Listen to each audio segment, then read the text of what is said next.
येरे येरे पैसा भाग 3 ह्या चित्रपटाच्या नावाप्रमाणे मात्र ह्या चित्रपटाला पैसे कमवता आलेले नाहीत। ह्यासाठी फक्त आपण चित्रपटाला दोषी ठरवू शकत नाही, ह्यासाठी अनेक कारणे आहेत। तीच कारणे या व्हिडिओमध्ये जाणून घेणार आहोत आणि ह्याच येरे येरे पैसा भाग 3 या चित्रपटाचं बॉक्स ऑफिस कलेक्शन जाणून घेणार आहोत। तर नमस्कार, मी साहिल निकम तुम्हा सर्वांचं मनापासून स्वागत करतो। खूप कमी चॅनल्स आहेत ज्यावर मराठी चित्रपटांचं कलेक्शन सांगितलं जातं, त्यापैकी आपलं एक चॅनल, त्यामुळे आपल्या चॅनलला सबस्क्राईब नक्की करा आणि नक्कीच या व्हिडिओला लाईक करा जर का तुम्हाला आवडली तर येरे येरे पैसा 3 ह्या चित्रपटाचं जे कलेक्शन आहे ते खूप कमी येताना दिसत आहे। कारण ह्या चित्रपटाचा जर का बजेट पाहिला तर तो 4 ते 5 कोटीचा बजेट आहे असं सांगितलं जात आहे, परंतु कलेक्शन्स फार कमी येताना दिसत आहेत। पण याचं एकमेव रिझन म्हणजेच सय्यारा हा चित्रपट आणि त्या चित्रपटाची लाट जी संपूर्ण देशामध्ये आलेली आहे। तर ह्याबद्दल आपण सविस्तर पुढे बोलू, तत्पूर्वी आपण ह्या चित्रपटाचं जे बॉक्स ऑफिस कलेक्शन झालंय त्याबद्दल बोलू। तर येरे येरे पैसा ह्या चित्रपटाला लागून एकूण 7 दिवस कंप्लीट झालेले आहेत। येरे येरे पैसा भाग 3 ह्या चित्रपटाने पहिल्या दिवशी 15 लाख एवढी कमाई केली, दुसऱ्या दिवशी म्हणजे शनिवारी त्याने 21 लाख कमाई केली आणि रविवारी चित्रपटाने 23 लाख एवढी कमाई केली। आणि नंतर जो सय्यारा चित्रपट आहे त्याचा जे फॅड आहे, त्याची जी लाट आहे ती सुरुवात झाली संपूर्ण महाराष्ट्रामध्ये।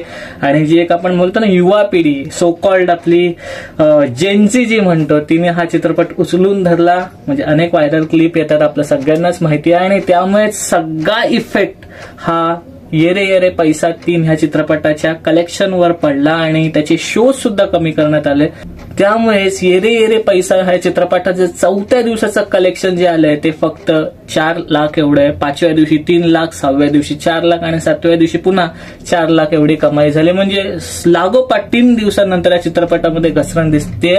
आणि जे येरे येरे पैसा या 3 ह्या चित्रपटाचं जे ग्रॉस कलेक्शन झालेले किंवा वर्ल्ड वाईड कलेक्शन जे झालेलं आहे तर ते आहे 1 कोटी एवढं, आणि जे नेट कलेक्शन झालेलं आहे तर ते आहे 86 लाख एवढं। आता जर का तुम्ही बजेट पाहिलं, जसं मी म्हटलं, ते 4 ते 5 कोटीचा बजेट आहे आणि चित्रपटाने 7 दिवसांनंतर म्हणजे ऑलमोस्ट 1 हफ्ता झालाय तरी ह्या चित्रपटाने 1 कोटी एवढीच कमाई केली। याचा अर्थ खूप कठीण परिस्थिती आहे। जर का शोज वाढले नाही आणि सय्याराचं हे जे लाट आहे ती अशीच राहिली तर खूप कठीण होणार आहे चित्रपटाला बजेट सुद्धा वसूल करण्यासाठी। इनफॅक्ट ह्याच चित्रपटाला नाही, मराठीतले पुढचे येणारे चित्रपट जर का सय्यारा तो चित्रपट राहिला तर खूप कठीण होणार आहे। कारण तुम्हाला प्रूफ सोबत मी सांगतो, आता तुम्हाला बाजूला दाखवतच असेल, महाराष्ट्रामध्ये म्हणजे मुंबईमध्ये साधा धरा, फक्त मुंबईमध्ये बोटावर मोजणे आहेत की येरे येरे पैसा 3 ह्या चित्रपटाचे शोज आहेत। चित्रपटाला सुरुवातीला रिस्पॉन्स छान होता, परंतु त्यानंतर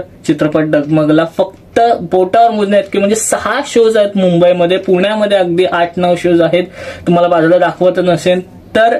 जर का एवढे कमी शोज राहिले तर कसा काय हा चित्रपटाचं जे बजेट आहे ते कव्हर होणार। त्यामुळे पुढे हा येरे येरे पैसा 3 हा चित्रपट किती कमाई करतो त्यासाठी पुढची व्हिडिओ पहा, पुढची कलेक्शनची व्हिडिओ पहा। तोपर्यंत इथेच थांबूया, पुढच्या व्हिडिओमध्ये आपण नक्की भेटू। तोपर्यंत आपले युट्यूब चॅनल पिक्चर प्लॅटफॉर्म पाहत राहा। लास्ट बट नॉट लिस्ट, स्वतःची काळजी घ्या।